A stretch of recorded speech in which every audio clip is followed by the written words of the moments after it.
Hello बच्चों, आप सभी का स्वागत है मेरे यूट्यूब चैनल कंपोज सर पर। तो आज की वीडियो में देखेंगे हम क्लास 9 की एक्सरसाइज नंबर 5.1 चैप्टर आपका 5 जिसका नाम है यूक्लिड की ज्यामिति का परिचय। तो टोटल इसमें आपके लगभग 7 क्वेश्चन है, तो सभी का सॉल्यूशन देखेंगे हम 1 बाई 1। तो आ जाता हूँ सीधे क्वेश्चन नंबर फर्स्ट पर। इसमें कहा है सत्य और असत्य बताइए और इसका कारण भी दीजिए। तो क्वेश्चन आप स्क्रीन पर देख रहे होंगे। सबसे पहले आ जाता हूँ मैं फर्स्ट नंबर पर, क्वेश्चन नंबर फर्स्ट के फर्स्ट पर। इसमें कहा है एक बिंदु से होकर केवल एक ही रेखा खींची जा सकती है। तो अगर मैं इसको समझाना चाहूँ आप तो समझेंगे इस तरह से। बोला है कि इस एक रेखा से हम सिर्फ एक ही रेखा खींची जा सकती है, ये बोल रहा है क्वेश्चन आपको। तो आप अच्छे से जानते हैं कि एक रेखा से कितनी अनंत रेखाएं खींची जा सकती हैं। कहीं पे किसी भी दिशा में आप रेखा खींच सकते हैं। तो यानी ये कथन क्या हो जाएगा आपका बच्चों, असत्य हो जाएगा। और कारण में आप क्या लिखेंगे कि हम जानते हैं कि एक बिंदु से अनंत रेखाएं खींची जा सकती हैं जितनी हम खींचना चाहें। आई होप फर्स्ट नंबर का फर्स्ट समझ गए होंगे। चलते हैं सेकंड नंबर की तरफ। सेकंड नंबर में आपसे बोला है, इसका उल्टा बोल रखा है, जैसा यहाँ है सेम इसका उल्टा बोला है। बोला है दो भिन्न बिंदुओं, अब दो भिन्न भिन्न बिंदु ले लेते हैं। एक ये ले लिया हमने, एक ये ले लिया। बोला है कि दो भिन्न भिन्न बिंदुओं से होकर जाने वाली असंख्य रेखाएं होती हैं या असंख्य रेखाएं। अब आपको पता है कि दो भिन्न भिन्न बिंदुओं पर एक ही रेखा आप खींच सकते हैं, यानी जहाँ पर दोनों बिंदु भी आ जाए और एक रेखा में ही आने चाहिए। तो अब आपको पता है चाहे आप इधर से खींचो चाहे इधर से खींचो, है ना। अगर आप मान लो इधर से खींचते हो, देखो एक ही बिंदु आएगा, इधर से खींचोगे एक ही बिंदु आएगा। और क्वेश्चन बोल रहा है कि भिन्न भिन्न बिंदुओं पर असंख्य रेखाएं खींची जा सकती हैं। तो ये कथन क्या है, असत्य है, गलत है ना। अगर बोला होता एक बिंदु पर असंख्य रेखाएं खींची जा सकती है तब तो आप बोलते हैं कि कथन सत्य है। बट इन्होंने बोल रखा है दो भिन्न भिन्न बिंदुओं पर क्या है, असंख्य रेखाएं खींची जा सकती है। तो ये कथन क्या हो जाएगा, असत्य हो जाएगा। चलते हैं थर्ड नंबर की तरफ। सेकंड नंबर आप समझ होंगे, थर्ड नंबर एग्जाम्पल से हम समझेंगे। इसमें बोला है एक शांत रेखा दोनों ओर अनिश्चित रूप से बढ़ाई जा सकती है। एक रेखा ले ली हमने। अब बोला है क्या हम इसको दोनों तरफ अनिश्चित रूप से बढ़ा सकते हैं। तो हाँ जी, बिल्कुल बढ़ा सकते हैं। अशांत रेखा को हम आसानी से बढ़ा सकते हैं, ठीक है। तो यहाँ पे ये कथन क्या हो जाएगा, सत्य हो जाएगा। चलते हैं क्वेश्चन नंबर फोर्थ की तरफ। सिर्फ आपने यहाँ पे क्या लिखना है कि शांत रेखा को अनिश्चित रूप से बढ़ाया जा सकता है कारण में। क्वेश्चन नंबर फोर है इसमें, फर्स्ट का फोर्थ। यदि दो वृत्त बराबर हैं, फोर्थ को हम यहाँ समझ लेते हैं। बोला है दो वृत्त बराबर हैं तो इनकी त्रिज्याएं भी क्या होंगी, बराबर होंगी। बोला है त्रिज्या आपको बता देता हूँ, केंद्र बिंदु से खींची जाने वाली रेखा जो वृत्त के किसी एक बिंदु पर जाकर के मिलती हो, चाहे आप इधर खींचो चाहे ऊपर खींचो, तो क्या होती है, ये आपस में बराबर होती हैं। तो हम बोलेंगे कि केंद्र से अगर त्रिज्या खींची जाती है वृत्त पर तो वो आपस में वृत्त क्या हो जाएंगे, बराबर हो जाएंगे। यानी ये कथन भी आपका क्या हो जाएगा, सत्य हो जाएगा। सिंपल आपने क्या रखना है, यदि त्रिज्याएं बराबर हैं तो उनके वृत्त भी क्या होंगे, बराबर होंगे। तो ये आपने कारण में लिख देना है। नंबर 5 की तरफ चलते हैं। नंबर 5 में आपसे क्या कहा है, इसमें आपको बोल रखा है यदि ए बी बराबर पी क्यू, इसको हम समझ लेते हैं इस जगह पर। बोला है ए बी बराबर पी क्यू बराबर दे रखा है एक्स वाई, और फिर आपको बोला है ए बी बराबर क्या, एक्स वाई होगा। यहाँ पर आपको तीन रेखाएं दे रखी हैं, ए बी, फिर दूसरी रेखा आपको दे रखी है पी क्यू, और तीसरी रेखाएं आपको दे रखी है एक्स वाई। बोला है पहली रेखा इस दूसरी रेखा के बराबर है, दूसरी रेखा इस तीसरी रेखा के बराबर है। तो क्या पहली रेखा तीसरी रेखा के बराबर होगी, तो बिल्कुल बराबर होगी, ठीक है।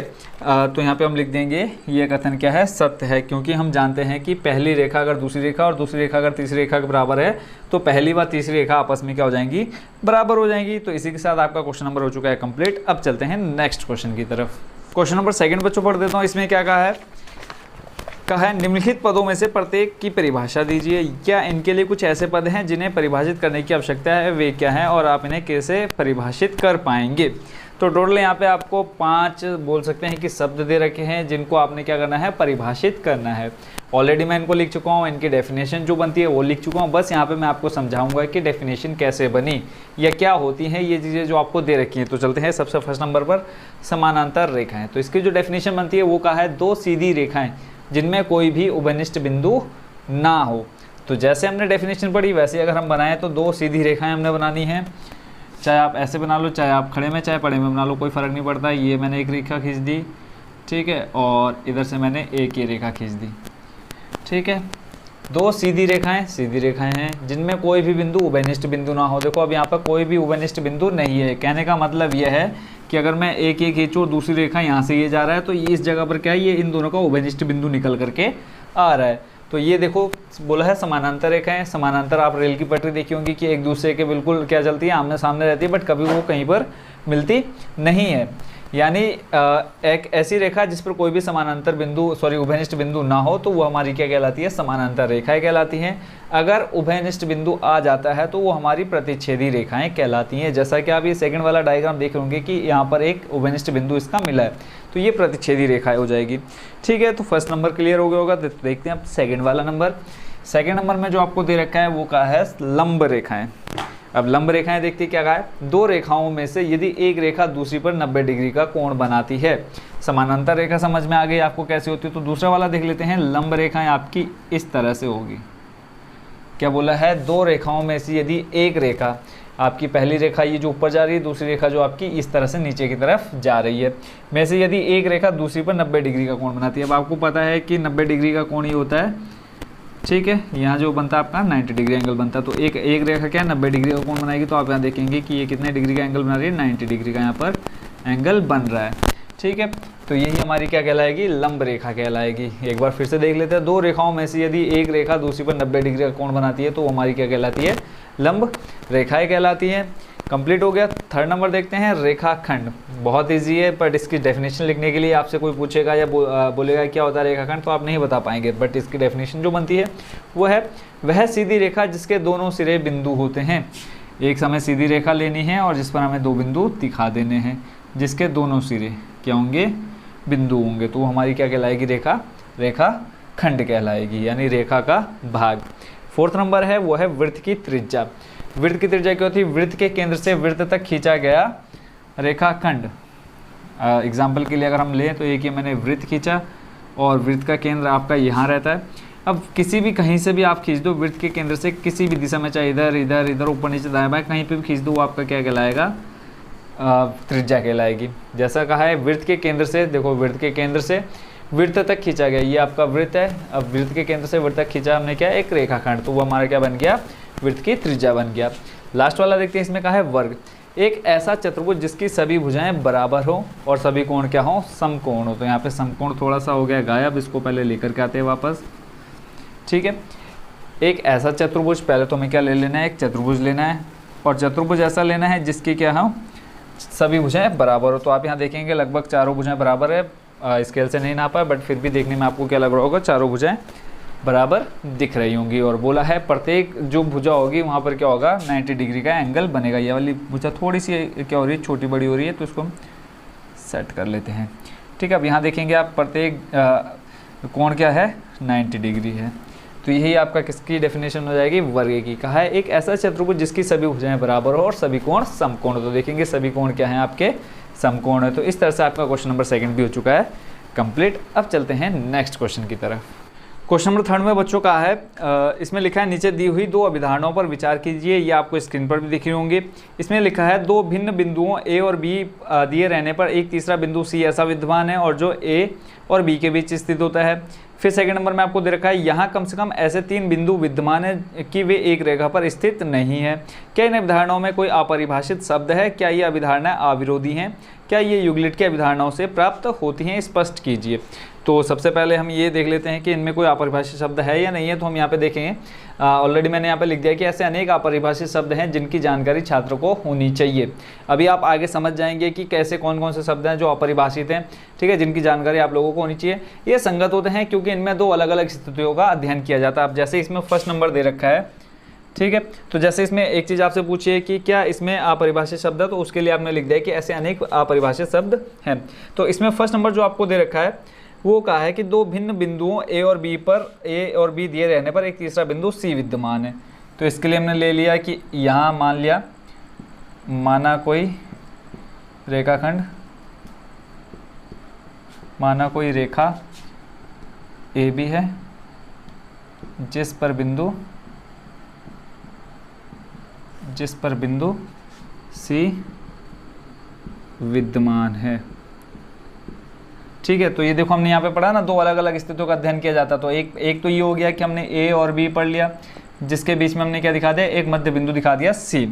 ठीक है, अब ऐसे ही दूसरा आपको दे रखा है, यहाँ कम से कम ऐसे 3 बिंदु हैं। सेकेंड नंबर आपको दे रखा है, यहाँ ऐसे कम से कम 3 ऐसे बिंदु हैं, 3 ऐसे बिंदु हैं जो क्या है, एक ही रेखा पर स्थित नहीं है। तो मान लिया, फिर ये इसके लिए माना ए बी एक रेखा है, ए बी एक रेखा है, ठीक है, हमने मान लिया ये ए और बी एक रेखा है। अब इसमें पहले देखो बोला था एक बिंदु मध्य में यानी एक ही रेखा पर स्थित है सी बिंदु, तो अब यहाँ पे कोई आपको दे रखा है तीसरा बिंदु सी क्या है जो इस रेखा पर स्थित नहीं है, वह सी एक ऐसा बिंदु है, ऐसा बिंदु है जो रेखाखंड, जो रेखा या रेखाखंड जो रेखा ए बी पर स्थित, ए बी पर स्थित नहीं है, नहीं है। अब देखो यहाँ पर आपको क्या बोल रखा है, अपरिभाषित शब्द आप रेखा देखेंगे, ठीक है, तो ऐसे कई शब्द हैं जिनके बारे में आपको पहले से पता नहीं होगा, तो जिनकी जानकारी छात्र को नहीं होती। ये संगत होते हैं क्योंकि इनमें दो अलग अलग स्थितियों का अध्ययन किया जाता है। देखो एक स्थिति ये हो गई, एक स्थिति ये हो गई, अब इन दोनों का हम क्या कर रहे हैं, अध्ययन कर रहे हैं। अब इसमें आगे बोला है कि क्या ये यूक्लिड के अभिधारणाओं से प्राप्त होती है, तो ये यूक्लिड के अभिधारणाओं से प्राप्त नहीं होती, फिर भी ये क्या है, अभिधारणा 5.1 है, अभिधारणा 5.1 से मिलती है, ठीक है। पहले तो आप ये लिख देंगे कि ये किसी भी अभिधारणा से नहीं ली गई है, बट फिर भी ये क्या है, अभिधारणा 5.1 से मिलती जुलती है। तो यही आपको बताना था इसमें कि कोई अपरिभाषित शब्द है या नहीं है, वो हमने पहले ही लिख दिया था, फिर उसके बाद हमने दोनों स्थितियों को देखा और समझा, फिर उसके बाद हमने लिख दिया कि अभिधारणा ये 5.1 से मिलती है। तो इसी के साथ आपका क्वेश्चन नंबर 3 हो गया कंप्लीट। अब चलते हैं नेक्स्ट क्वेश्चन की तरफ। क्वेश्चन नंबर 4 में कहा है बच्चों, यदि दो बिंदुओं ए और बी के बीच एक बिंदु सी ऐसा स्थित है कि AC बराबर BC है, तो सिद्ध कीजिए कि AC बराबर 1/2 AB है। एक आकृति खींचकर इसे स्पष्ट कीजिए। तो सबसे पहले हम क्या कर लेते हैं, एक आकृति खींच लेते हैं। जैसा कहा है क्वेश्चन में कि दो बिंदु हैं A और B, मान लिया हमने दो बिंदु, ये एक A और दूसरा B, और बोला है इसके बीच में कहीं पर एक तीसरा बिंदु क्या है, C है। और हमको जो दे रखा है वो लिख लेते हैं। पहले दिया है, क्या दिया है कि AB बराबर BC है, ठीक है, क्या दे रखा है, सॉरी AC बराबर BC है, AC बराबर BC है, यानी ये बराबर है इसके। और सिद्ध क्या करना है वो भी लिख लेते हैं, सिद्ध करना है, क्या सिद्ध करना है, AC बराबर 1/2, AC बराबर 1/2 AB, ठीक है, यानी जो AC है इस पूरे का क्या है, आधा है। अब हमको ये चीज़ क्या करनी है, सिद्ध करनी है। अब आपने क्या पढ़ा होगा, प्रमेय पढ़ी होगी, थ्योरम पढ़ी होंगी, आप स्क्रीन पर भी देख पा रहे होंगे। अब जैसा हमको दे रखा है AC बराबर क्या, BC, AC बराबर दिया है क्या, BC, पे उसी को लिख लेते हैं, AC बराबर BC। अब हम क्या करेंगे, दोनों पक्षों में AC को जोड़ने पर, दोनों पक्षों में, अभी क्यों जोड़ रहे हैं ये भी आपको पता चल जाएगा, दोनों पक्षों में AC को जोड़ने पर, ठीक है। जब हम दोनों पक्षों में AC को जोड़ेंगे, देखो AC प्लस हो जाएगा AC बराबर AC प्लस क्या हो जाएगा, BC, ठीक है। तो AC प्लस AC क्या बन जाएगा हमारा, 2AC बन जाएगा। और AC प्लस BC को देखो, AC प्लस BC, यानी ये AC हो गया, AC प्लस ये क्या हो गया, BC, तो ये पूरा आपका क्या बन जाएगा, कंप्लीट एक बन जाएगा क्या, AB, ठीक हो गया। अब ऐसे यहाँ से 2 है, यहाँ से हम शिफ्ट करेंगे, देखो यहाँ किस में है, गुणा में है, तो जब आप बराबर की दिला किस में आ जाएगा, बट्टे में आ जाएगा, ठीक है। तो क्या आ गया आपका, AC बराबर 1/2 AB, और यही आपको सिद्ध करना था, AC बराबर 1/2 AB। अब यहाँ पे हमने दोनों पक्षों में क्या जोड़ा था, AC जोड़ा था, इसके लिए हम क्या लिख देंगे, प्रमेय आप थ्योरम पढ़ी होगी, यदि बराबरों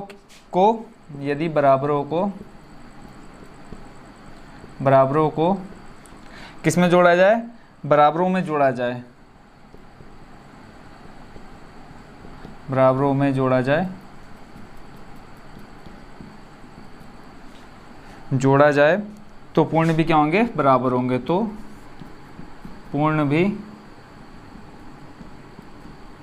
बराबर होंगे। पता है मुझे आप लोगों को अब ये लाइन समझ में नहीं आई होगी कि क्या कहा है इसमें।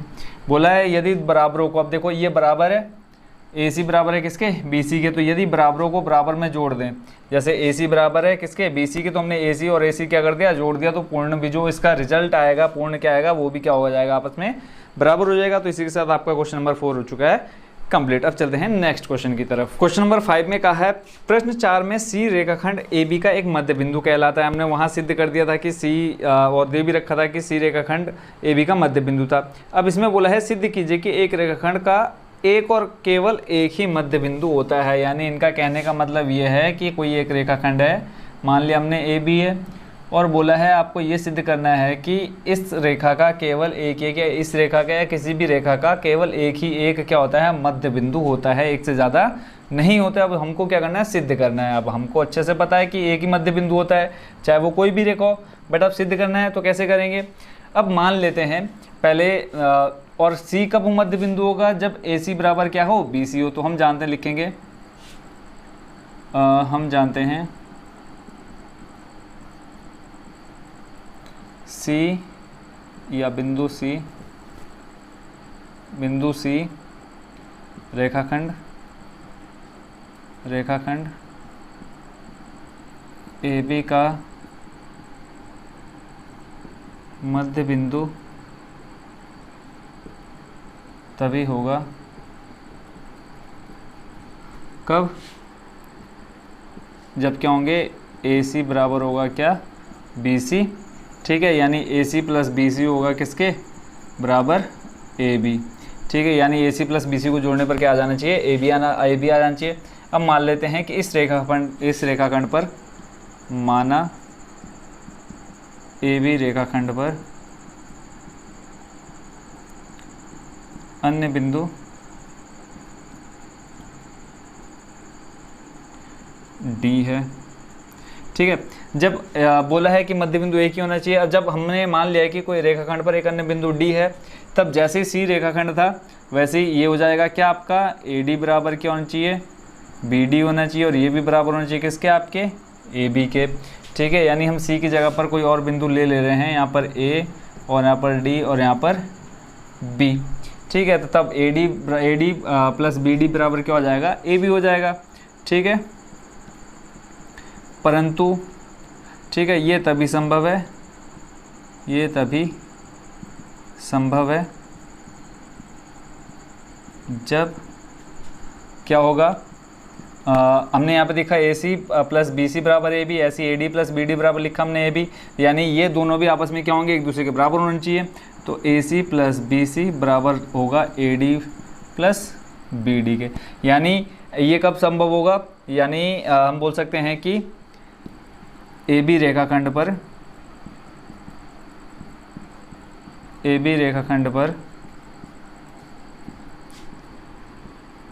एक ही बिंदु मध्य बिंदु होगा,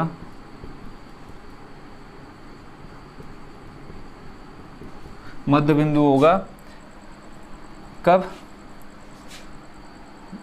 होगा, ये तभी संभव है जब ए सी प्लस बी सी बराबर क्या हो जाएगा, A D plus B D हो जाएगा। ठीक है, अब इसमें देखो समझने वाली क्या बात है कि अगर हम कोई और भी मध्य बिंदु ले रहे हैं तो वो भी क्या होना चाहिए, जैसे सी के लिए मध्य बिंदु ए सी प्लस क्या था, बी सी था, वैसे डी के लिए भी क्या हो जाना चाहिए, ए डी बराबर बी डी होना चाहिए। अब यहाँ पे एक चीज़ और हम क्या लिखेंगे कि दोनों एक ही बिंदु हो। अब यहाँ पे हम एक चीज़ और लिख देते हैं कि सी व डी ऐसा तभी संभव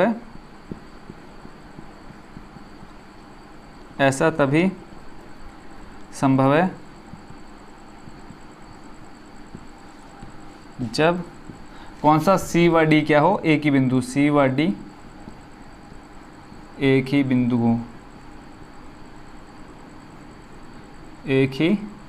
बिंदु हो, यानी हम कह सकते हैं क्या कि किसी रेखाखंड ए बी का एक और एक केवल एक ही मध्य बिंदु होता है। अतः किसी भी रेखाखंड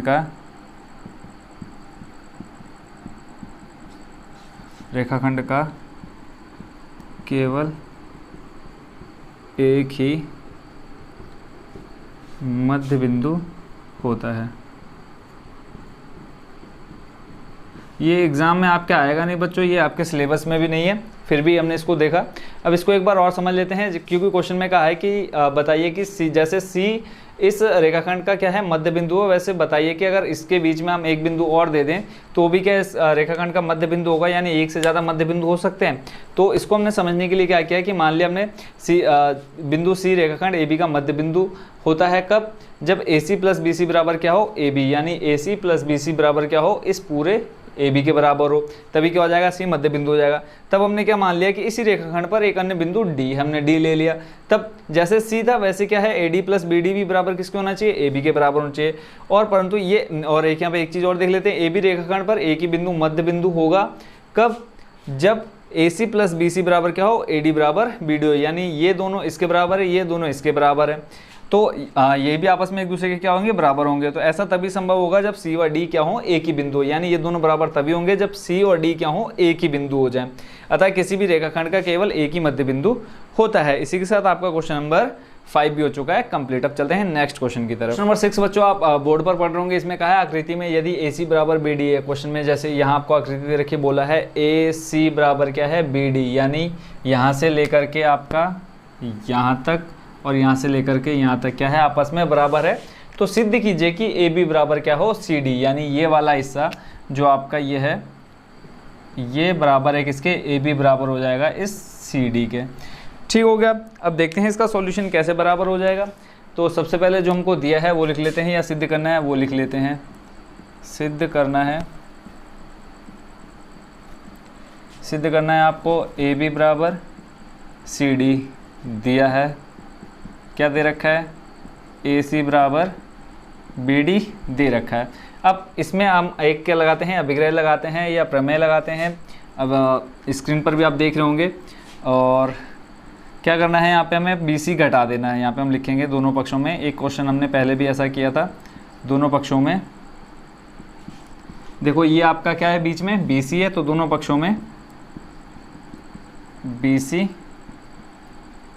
घटाने पर, अब देखो घटाएंगे तो क्या हो जाएगा, ए सी माइनस हो जाएगा आपका बी सी, ऐसे ही बी डी माइनस हो जाएगा बी सी। ठीक है। और यहाँ पे अगर हम उस अभिग्रहित को लिख दें जो मैंने अभी आपको कहा बच्चों, यदि बराबरों में से यदि बराबरों में से बराबरों को घटाया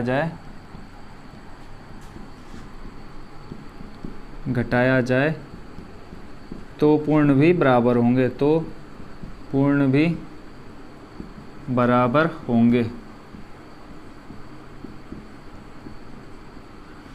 ठीक है।